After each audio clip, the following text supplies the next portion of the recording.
July 10, 1940, 2:20 p.m., Luftwaffe High Command Headquarters, Karinhall Estate, 40 kilometers north of Berlin. Oberst Werner Brandt stood before Reichsmarschall Hermann Göring's mahogany desk with a folder containing reconnaissance photographs, production estimates, and intercepts from British wireless traffic. The numbers told a story Göring didn't want to hear. Herr Reichsmarschall, our intelligence indicates RAF Fighter Command currently operates 650 fighters, not 300 as previously estimated. Göring's face reddened. He'd promised Adolf Hitler 2 weeks to destroy the Royal Air Force, 2 weeks to clear British skies for Operation Sea Lion, the invasion of England. His Luftwaffe had crushed Poland in 18 days, destroyed the French Air Force in 3 weeks. Surely the British would fall just as quickly. But Brandt's mathematics told a different story, one that would cost Germany 1,733 aircraft and any hope of invading Britain. If stories of courage and ingenuity move you, please like and subscribe. Every subscription helps us honor the memories of those who served. Werner Brandt was born in 1902 in Hamburg, son of a mathematics professor at the Technical University. While other boys played war games, young Werner calculated trajectories and ammunition expenditure rates.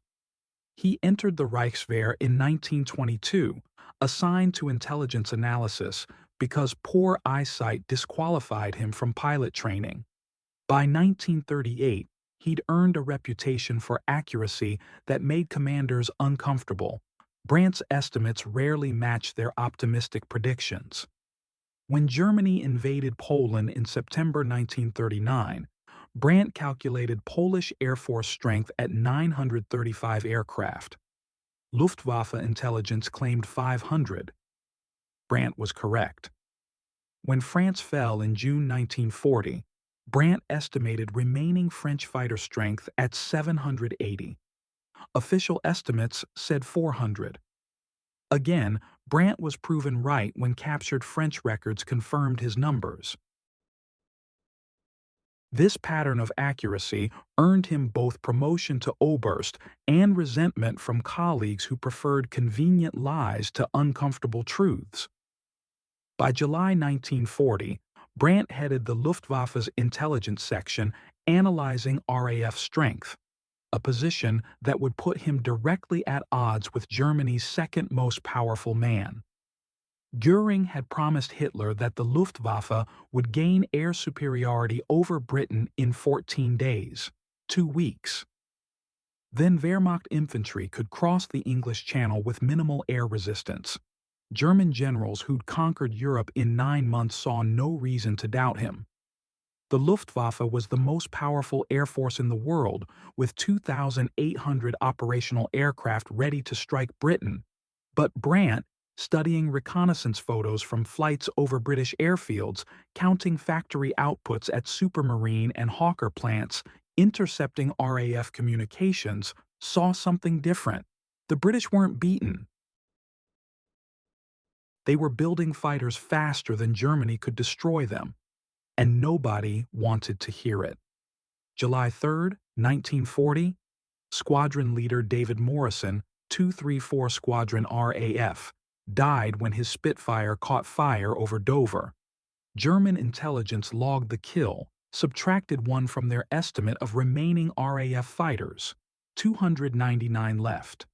What German intelligence didn't know: Supermarine had delivered 12 new Spitfires to RAF Fighter Command that same day. Net British gain, 11 fighters. Brandt discovered this pattern while analyzing Luftwaffe daily loss reports against RAF strength estimates. German pilots reported shooting down 60 to 80 RAF fighters per week throughout June, yet British fighter strength wasn't declining. If anything, RAF squadrons seemed stronger in early July than they'd been in May. The mathematics were simple. If Germany destroyed 70 RAF fighters per week, but Britain produced 120, Then every week the RAF grew stronger by 50 aircraft. Fighting the RAF was like trying to empty a bathtub while the faucet ran, except the faucet flowed faster than the drain. Brandt compiled his evidence. RAF Fighter Strength, July 1st, 1940. Supermarine Spitfire, 286 operational, 64 reserve Hawker Hurricane, 331 operational, 87 reserve Bolton Paul Defiant, 23 operational. Total, 640 operational fighters, 151 in reserve.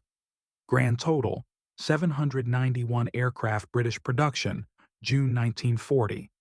Spitfires completed, 325 Hurricanes completed, 155 total monthly production, 480 fighters, average daily production, 16 fighters, Luftwaffe daily claims, June 1940. Average RAF fighters claimed destroyed, 11 per day. Actual RAF losses, verified from intercepts, 8 per day. The mathematics, British production, plus 16 fighters per day, German destruction, minus 8 fighters per day, net British gain, plus 8 fighters per day, net British gain per week, plus 56 fighters. Brandt presented these figures to General Major Joseph Schmid, Chief of Luftwaffe Intelligence, on July 8. Schmid's response was immediate. "Your numbers are wrong. Göring has assured the Führer we face no more than 300 British fighters. Are you suggesting the Reichsmarschall is incorrect?" "I am suggesting our estimates don't account for British production capacity," Brandt replied carefully. "They're building fighters faster than we can destroy them." "Revise your numbers to match operational reality," Schmid ordered. The Reichsmarschall begins Operation Eagle Attack on August 13th. He expects air superiority within 14 days. Your pessimism serves no purpose. That night, Brandt sat in his office at Karinhall, staring at reconnaissance photos of British aircraft factories.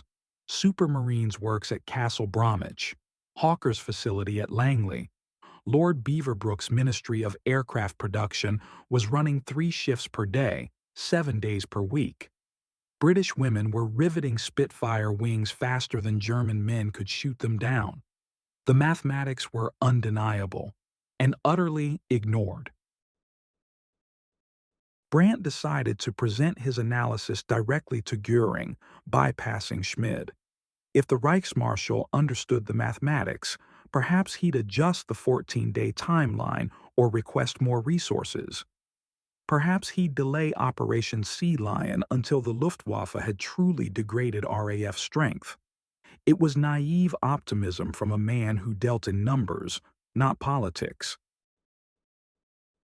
July 10th, Brandt compiled a comprehensive intelligence estimate.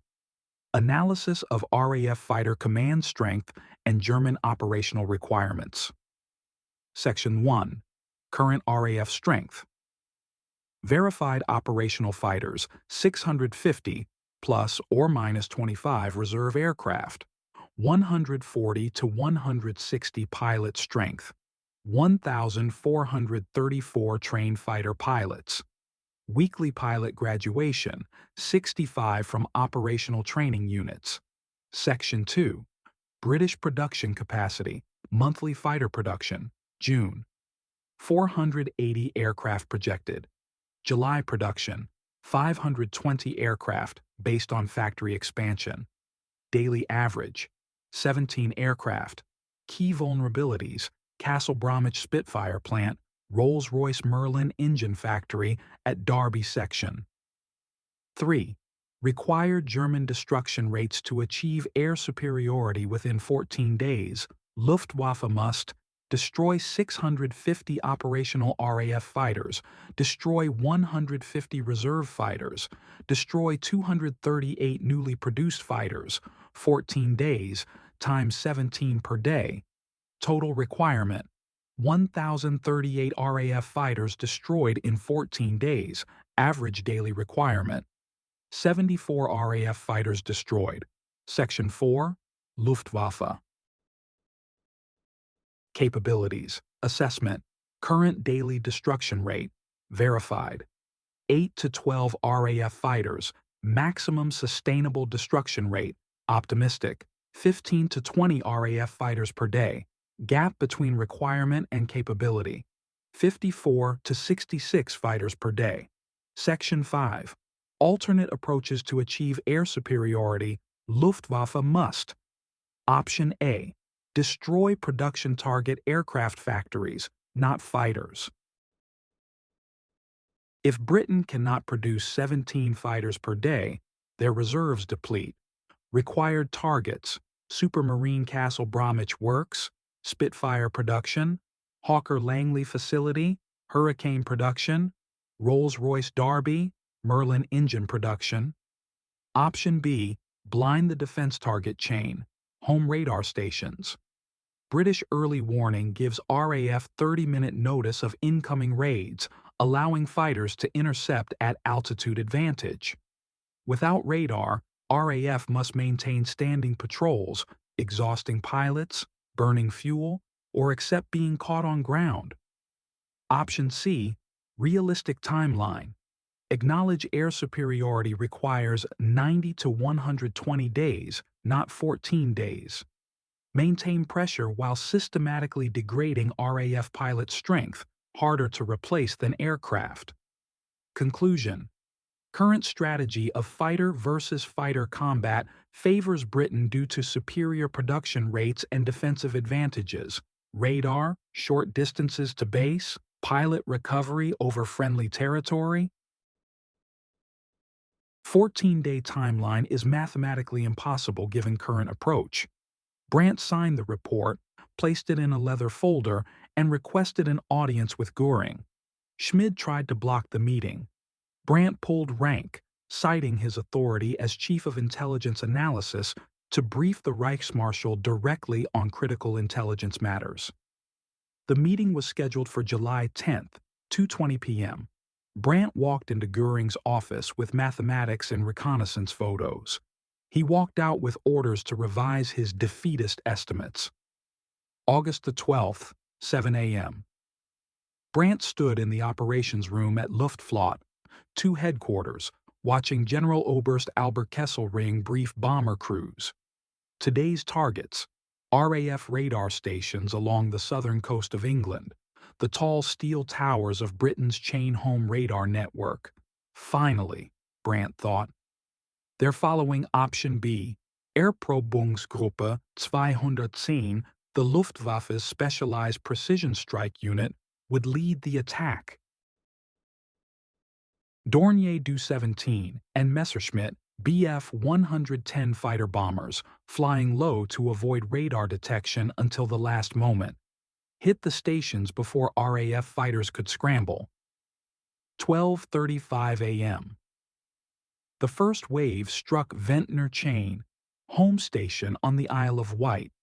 Bombs destroyed 3 of 4 radar towers. The station went off the air. In the operations room, German radio intercept operators reported British controllers switching sectors, scrambling fighters from adjacent radar coverage. Ventnor is dark, Brandt told Kesselring. If we maintain pressure on radar stations for 7 days, we can blind their entire southern defense. 2:50 p.m. Second wave hit Pevensey, Dover, and Rye radar stations. All sustained damage. Dover's primary tower collapsed. British radio traffic showed confusion, fighters being vectored by outdated position reports, arriving too late to intercept German bomber formations. Brandt calculated, with 10 operational radar stations along the invasion coast and German destruction rate of 2 to 3 stations per day, the chain-home network could be neutralized in 4 days, maybe 5. August 13th, 6:30 a.m. Brandt reviewed the target list for today's operations, the official start of Operation Eagle Attack, Adler Angriff. He expected to see radar stations as primary targets. Instead, RAF airfields, fighter bases at Manston, Lympne, and Hawking, What happened to the radar stations? Brandt asked the operations officer. Reichsmarschall Göring's orders. He says radar stations are trivial targets. We must destroy RAF fighters on the ground. Direct order. Brandt felt his stomach sink. Yesterday's success at Ventnor and Dover, proving radar was Britain's critical vulnerability, had been dismissed as wasting bombs on radio towers by Göring during the evening briefing. The mathematics shifted instantly. Attacking airfields meant attacking well-defended targets with RAF fighters airborne and waiting. Attacking radar meant hitting isolated stations with minimal defenses. That morning, Luftwaffe bombers attacking Manston Airfield were intercepted by 20 Spitfires that had been vectored into position by chain home operators at Dover, which had restored partial operations overnight using backup equipment. German losses, 7 bombers, 5 fighters. RAF losses, 2 fighters. The radar network, given 36 hours to repair damage, restored 4 of 5 damaged stations to operational status by August 15th. Brandt watched the opportunity slip away. The British defensive system, radar providing warning, sector controllers vectoring fighters, airfields rotating exhausted squadrons, remained intact because Göring considered radio towers insignificant. August 24th. The Luftwaffe changed tactics again. New targets, RAF sector, stations and fighter airfields. Not just forward bases like Manston, but the command centers, Biggin Hill, Kenley, Hornchurch, North Weald. Finally, Brandt thought, destroy the sector stations, and even if the radar sees incoming raids, there's no one to coordinate the fighters. August 31st, 2:20 p.m. Brandt reviewed damage reports from 7 days of concentrated attacks on RAF airfields. Biggin Hill, bombed 6 times. Operations building destroyed. Telephone lines cut. 4 hangars destroyed. Station briefly abandoned, then reoccupied using emergency communications. Kenley. Direct hit on operations room. Sector operations transferred to backup facility. Station operating at reduced capacity but still functional.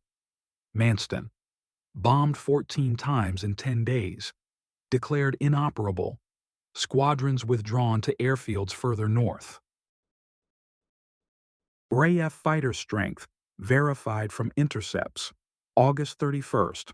Operational fighters, 701, increase from August 1st, plus 51 aircraft.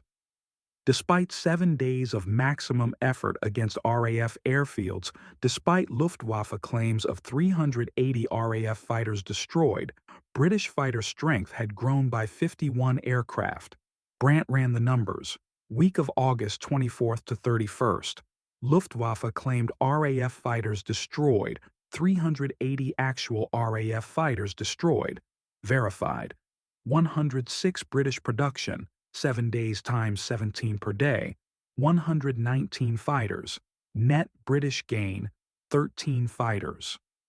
But there was something in the damage reports that gave Brandt hope.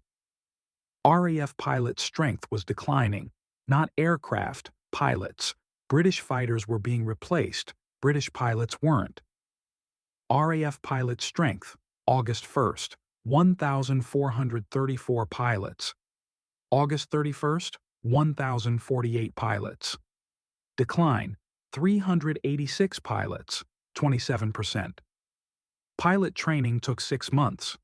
Aircraft production took 6 weeks.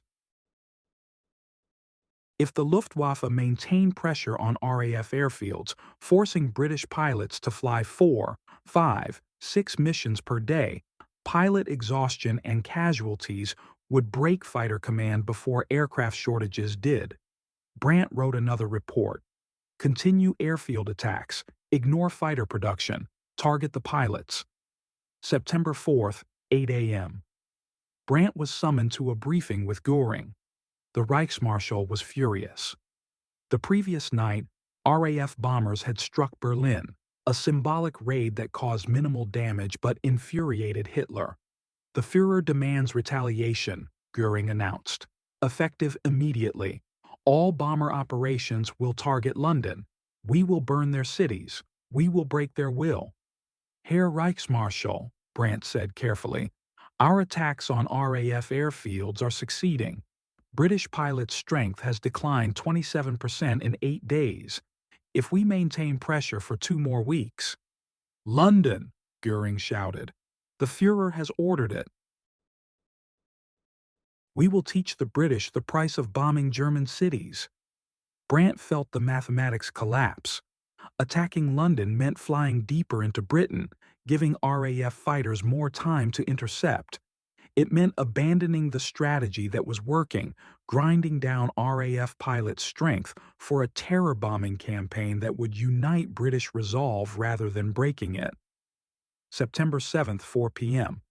Brandt watched from Luftwaffe 2 headquarters as 348 bombers and 617 fighters formed up for the first mass daylight raid on London, the largest air raid in history. The Thames docks burned. East End neighborhoods were destroyed.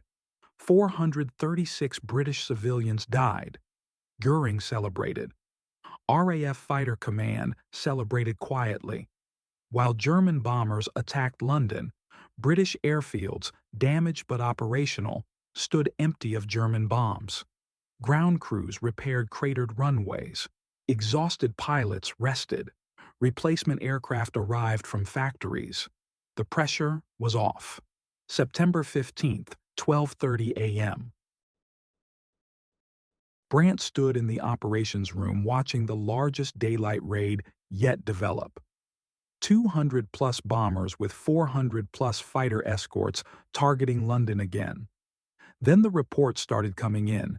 Raid crossing coast, Spitfires intercepting. Bomber formation breaking up, heavy fighter attack. Do-17 turning back, engine failures, battle damage. By 2:30 p.m., the mathematics were undeniable. German losses, September 15th. Bombers, 34 destroyed, 27 damaged beyond repair. Fighters, 23 destroyed, 16 damaged beyond repair. Total, 100 aircraft lost or written off RAF losses, September 15th. Fighters destroyed, 29 pilots killed, 13. The exchange ratio had shifted.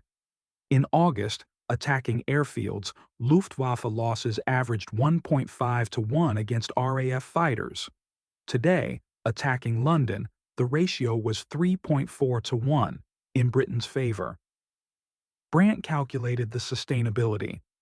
Luftwaffe bomber strength was 1,200 aircraft on September 1st.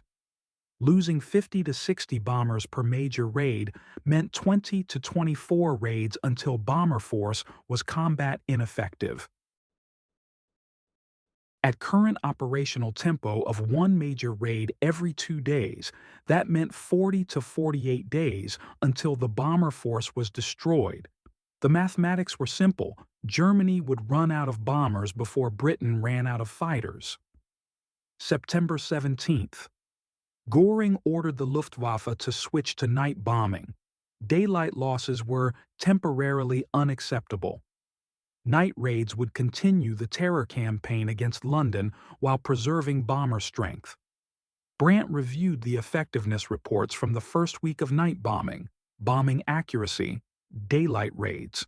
40 to 60% of bombs within 1 kilometer of target night raids.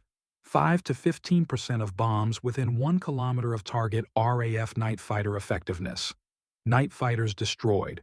0.3 German bombers per night. Average. British anti-aircraft artillery, 0.8 bombers per night. Average. Night bombing was safe. It was also ineffective.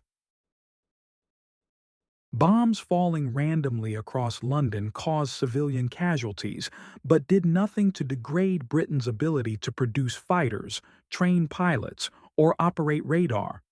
The strategic goal, air superiority, had been abandoned for a campaign of terror that wasn't breaking British morale. September 30th. Brandt compiled his final situation report, Luftwaffe strength, bombers, 875 operational, down from 1,200 on August 13th. Single-engine fighters, 735 operational, down from 960, twin-engine fighters, 140 operational, down from 289. Total decline, 699 aircraft, 29% of starting strength, RAF Fighter Command, strength, operational fighters, 732, increase from August 13th, plus 92 aircraft. The campaign to destroy the RAF in 14 days had lasted 48 days. RAF strength had grown by 14%. Luftwaffe strength had declined by 29%. Hitler postponed Operation Sea Lion indefinitely on October 12th. The mathematics had been correct from the beginning. October 1st, 1940. Brandt was ordered to prepare a comprehensive analysis of Operation Eagle attack for Göring's review. He spent 4 days compiling data. Final statistics. Luftwaffe losses, August 13th to September 30th, 1940. Aircraft destroyed in combat, 1,733 aircrew killed, 3,336 aircrew captured, 967 RAF Fighter Command losses. Fighters destroyed, 915 pilots killed, 544 pilots captured, 0 defended their own territory. Exchange ratio, 1.89 to 1 in favor of the defenders, exactly the opposite of what Göring had predicted. British fighter production, August-September 1940. Total fighters produced, 1,048 monthly average, 524 daily average, 17.5. The British had produced more fighters than Germany had destroyed. Every single day of the campaign, Britain's net fighter strength increased while Germany's bomber force was ground down. Brandt included a section analyzing why the campaign failed. Critical errors 1. Underestimating RAF strength, July. Göring's intelligence estimated 300 RAF fighters. Actual, 650. Error, 117%. This error made the 14-day timeline impossible from the beginning. 2. Abandoning radar attacks, August 13th. After successfully damaging chain home stations on August 12th, Göring ordered attacks switched to airfields. The radar network, Britain's critical force multiplier, was allowed to recover. 3. Abandoning airfield attacks, September 7th. Just as RAF pilot exhaustion was reaching critical levels, 27% decline in pilot strength, Göring switched to London terror bombing. The pressure on Fighter Command was released at the moment of maximum vulnerability. 4. Ignoring production. Throughout the campaign, no sustained effort was made to destroy British aircraft factories. Supermarine, Hawker, and Rolls-Royce plants operated uninterrupted, producing 17.5 fighters per day. Brandt submitted the report on October 5th. On October 7th, he was reassigned to Luftwaffe 4 in Romania, a staff position with no operational authority. His report was classified and stored. Göring never read it. In November, Brandt learned from a colleague that Göring had told Hitler, "The Luftwaffe achieved air superiority. Weather and British luck prevented the invasion. We were ready." The mathematics told a different story, but Göring preferred comfortable lies to uncomfortable mathematics. Brandt's accurate intelligence estimate was never officially adopted, but copies of his July 10th report circulated among Luftwaffe staff officers. Some squadron commanders read it. Some learned. Oberst Werner Brandt, Jagdgeschwader 51, read Brandt's production estimates in late August. Brandt, Germany's leading ace at the time, understood the implications. We're shooting down Spitfires faster than we can count them, but tomorrow there are always more Spitfires. Milders began advocating for attacks on British aircraft factories rather than fighter versus fighter combat. He was ignored. Generaloberst Hans Jaschonek, Luftwaffe Chief of Staff, received a copy of Brandt's report in September. He forwarded it to Hermann Göring with a note. This analysis explains our difficulties over England. Recommend review of strategic objectives. Göring's response: Jaschonek worries too much. We are winning. Statistics of failure. British fighter production, 1940. January to July, 2,203 fighters, August to September, 1,048 fighters. Total, 3,251 fighters produced. German fighter production, 1940, January to July. 1,870 fighters, August to September, 775 fighters. Total, 2,645 fighters produced. Britain, defending its homeland with one-third of Germany's industrial capacity, produced 23% more fighters than Germany in 1940. Lord Beaverbrook's Ministry of Aircraft Production had mobilized British manufacturing in ways the Luftwaffe's procurement system never matched. Loss ratios by phase. August 13th to 23rd, airfield attacks. German losses: 403 aircraft. British losses: 291 aircraft. Ratio 1.38 to 1, slightly favoring Germany. August 24th to September 6th, sector station attacks. German losses: 670 aircraft. British losses: 385 aircraft. Ratio 1.74 to 1, favoring Britain. September 7:30, London attacks. German losses: 660 aircraft. British losses: 239 aircraft. Ratio 2.76 to 1, heavily favoring Britain. The more aggressive Germany became, the worse its exchange ratio. Britain's defensive advantages, radar warning, short distances to airfields, pilot recovery over friendly territory, became more significant the deeper German bombers penetrated British airspace. Enemy perspective. British intelligence knew about German underestimates from the beginning. RAF signals intelligence intercepted Luftwaffe communications in July, showing Göring's staff believed Britain had only 300 fighters. Air Chief Marshal Hugh Dowding, commander of Fighter Command, ordered his squadrons to avoid unnecessary combat early in the battle. Let Germany waste effort attacking empty airfields while preserving pilot strength. When Germany switched to London on September 7th, Dowding quietly celebrated. A captured German document from September 1940, recovered post-war from Luftwaffe archives, showed German intelligence still believed RAF Fighter Command was on the verge of collapse, with fewer than 100 operational fighters remaining. Actual RAF strength on September 7th, 701 operational fighters. The British knew Germany was fighting blind. They exploited it ruthlessly. When German bomber formations approached, RAF controllers would vector just enough fighters to break up the formation, not destroy it, just disrupt it, then withdraw. German bomber crews returned reporting overwhelming British fighter resistance when they'd faced perhaps a dozen Spitfires total. Germany was fighting phantoms.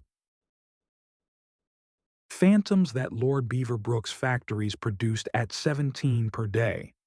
Brandt's mathematics had been correct in July.